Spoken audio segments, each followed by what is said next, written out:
Hi hello ಎಲ್ರಿಗೂ ನಮಸ್ಕಾರ. Welcome back to our channel. ಇವತ್ತಿನ ರೆಸಿಪಿ ಬಂದುಬಿಟ್ಟು ಜಸ್ಟ್ 15ರಿಂದ 20 ನಿಮಿಷದಲ್ಲಿ ರೆಡಿಯಾಗುವಂತಹ chicken starters kadi patta chicken fry ಹೇಗೆ ಮಾಡೋದು ಅಂತ ನೋಡೋಣ ಬನ್ನಿ. ಒಂದು ಕಡಾಯಿಗೆ ಧನಿಯಾಕಾಳು, ಕಾಳುಮೆಣಸು, ಏಲಕ್ಕಿ, ಚಕ್ಕೆ, ಲವಂಗ, 3ರಿಂದ 4 ಒಣಮೆಣಸು, ಸ್ವಲ್ಪ ಜೀರಿಗೆ, ಹಾಗೆ ಸ್ವಲ್ಪ ಬೆಳ್ಳುಳ್ಳಿ, ಕರಿಬೇವು ಹಾಕ್ಕೊಂಡು ಡ್ರೈ ರೋಸ್ಟ್ ಮಾಡ್ಕೊಳ್ಳೋಣ.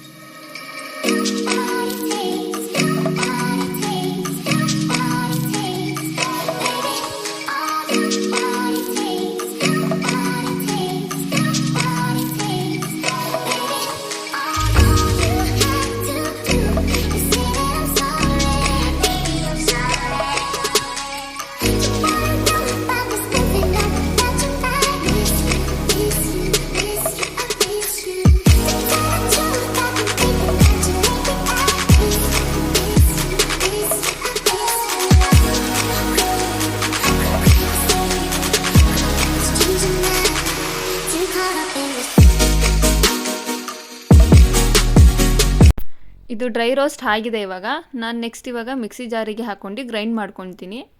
ನೋಡ್ಬೋದು ನೀವು, ನಾನು ಗ್ರೈಂಡ್ ಮಾಡ್ಕೊಂಡು ಆಗಿದೆ. ಜಸ್ಟ್ ಈ ಥರ ಇದ್ದರೆ ಸಾಕು, ಜಾಸ್ತಿ ನುಣ್ಣಗೆ ಬೇಡ.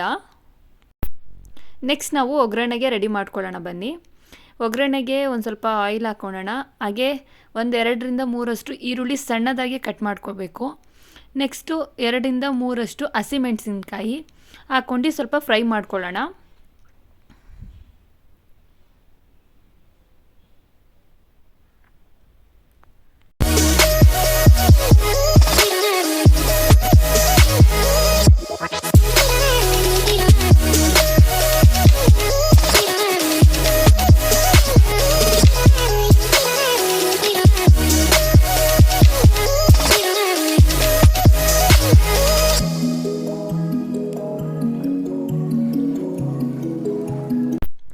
ಸ್ವಲ್ಪ ಶುಂಠಿ ಬೆಳ್ಳುಳ್ಳಿ ಪೇಸ್ಟು ಹಾಗೆ ಅರಿಶಿನ ಪುಡಿ ಹಾಕ್ಕೊಂಡು ಫ್ರೈ ಮಾಡ್ಕೊಳ್ಳೋಣ. ಹಸಿ ವಾಸನೆ ಹೋಗೋ ತನಕ ಫ್ರೈ ಮಾಡ್ಕೊಳ್ಳೋಣ ನಾವು.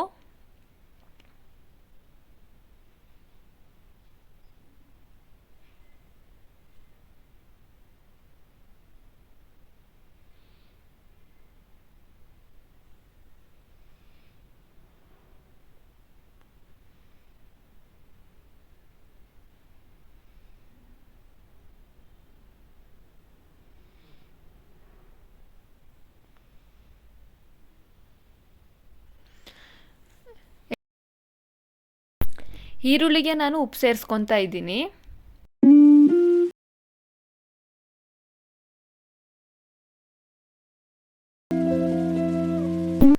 ನೆಕ್ಸ್ಟ್ ನಾನು ಚಿಕನ್ ಸೇರಿಸ್ಕೊತೀನಿ. ಚಿಕನ್ ಸೇರಿಸ್ಕೊಂಡು ಆದಮೇಲೆ ಈರುಳ್ಳಿ ಜೊತೆಗೆ ಫ್ರೈ ಮಾಡ್ಕೊತೀನಿ ಸ್ವಲ್ಪ ಹೊತ್ತು.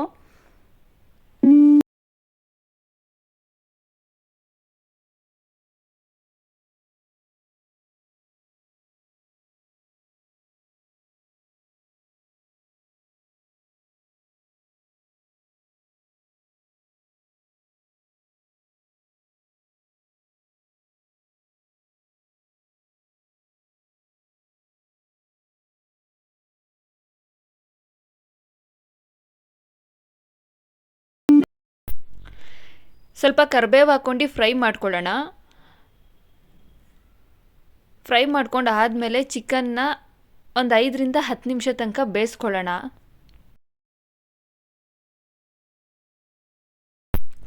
ನೋಡ್ಬೋದು ನೀವು, ಸ್ವಲ್ಪ ಬೆಂದಿದೆ ಚಿಕನ್ನು. ನೆಕ್ಸ್ಟ್ ನಾವು ರುಬ್ಬಿಟ್ಕೊಂಡಿದ್ವಲ್ಲ ಪೌಡರು, ಆ ಪೌಡರ್ನ 2 ಸ್ಪೂನ್ ಹಾಕ್ಕೊಳ್ಳೋಣ. ಫಸ್ಟು ಖಾರ ಇರುತ್ತೆ ಸ್ವಲ್ಪ, ಹಾಗಾಗ್ಬಿಟ್ಟು 2 ಸ್ಪೂನ್ ಹಾಕ್ಕೊಳ್ಳೋಣ. ನಿಮಗೆ ಎಷ್ಟು ಖಾರ ಬೇಕೋ ಅಷ್ಟನ್ನು ಹಾಕೊಬೋದು ನೀವು. ಆ ಮಸಾಲ ಜೊತೆ ಮಿಕ್ಸ್ ಮಾಡ್ಕೊಂಡ್ಬಿಟ್ಟು ನಾವು 5ರಿಂದ 10 ನಿಮಿಷ ತನಕ ಬೇಯಿಸ್ಕೋಬೇಕು. ನೆಕ್ಸ್ಟ್ ನಾನು ಇದಕ್ಕೆ ಕೊತ್ತಂಬರಿ ಸೊಪ್ಪು ಆ್ಯಡ್ ಮಾಡ್ತಾಯಿದ್ದೀನಿ. ಕೊತ್ತಂಬರಿ ಸೊಪ್ಪು ಹಾಕಿದ್ರೆ ಚೆನ್ನಾಗಿರುತ್ತೆ ಅಂತ ಹೇಳ್ಬಿಟ್ಟು ನಾನು ಕೊತ್ತಂಬರಿ ಸೊಪ್ಪು ಹಾಕ್ತಾಯಿದ್ದೀನಿ. ನೀವು ಬೇಕಾದರೆ ಹಾಕ್ಕೊಬೋದು, ಇಲ್ಲಾಂದರೆ ಸ್ಕಿಪ್ ಮಾಡ್ಕೊಬೋದು. ನೀರು ಸ್ವಲ್ಪ ಹಾಕ್ಕೋಬೇಕು, ಜಾಸ್ತಿ ಹಾಕ್ಕೊಬಾರ್ದು, ಯಾಕಂದರೆ ಇದು ಡ್ರೈ ಅಲ್ವಾ. ಸೊ ಹಾಗಾಗ್ಬಿಟ್ಟು ನೀರು ಹಾಕಬಾರ್ದು. ನೋಡ್ಬೋದು ನೀವು, ಮಸಾಲನೂ ಬೆಂದಿದೆ, ಚಿಕನು ಸಹ ಬೆಂದಿದೆ. ನೋಡ್ಬೋದು ನೀವು ಎಷ್ಟು ಚೆನ್ನಾಗಾಗಿದೆ ಅಂತ. ಟೇಸ್ಟ್ ಮಾತ್ರ ತುಂಬ ಚೆನ್ನಾಗಿದೆ. ಒಂದ್ಸಲಿ ನೀವು ಟ್ರೈ ಮಾಡಿ ನೋಡಿ. ಬೇಳೆ ಸಾಂಬಾರು ಹಾಗೆ ರಸಮ್ ಸಾಂಬಾರು ಮಾಡಿದಾಗ ಈ ಫ್ರೈ ತುಂಬ ಚೆನ್ನಾಗಿರುತ್ತೆ. ನೀವು ಒಂದ್ಸಲಿ ಟ್ರೈ ಮಾಡಿ. ಇವತ್ತಿನ ಈ ರೆಸಿಪಿ ಇಷ್ಟ ಆಗಿದ್ದಲ್ಲಿ ಪ್ಲೀಸ್ ಒಂದು ಲೈಕ್ ಮಾಡಿ, ಶೇರ್ ಮಾಡಿ, ಹಾಗೆ ನಮ್ಮ ಚಾನಲ್ನ ಸಬ್ಸ್ಕ್ರೈಬ್ ಆಗೋದು ಮರಿಬೇಡಿ. ನೆಕ್ಸ್ಟ್ ವಿಡಿಯೋ ಜೊತೆಗೆ ಸಿಗೋಣ ಫ್ರೆಂಡ್ಸ್. ಅಲ್ಲಿವರೆಗೂ ಟೇಕ್ ಕೇರ್, ಬಾಯ್ ಬಾಯ್.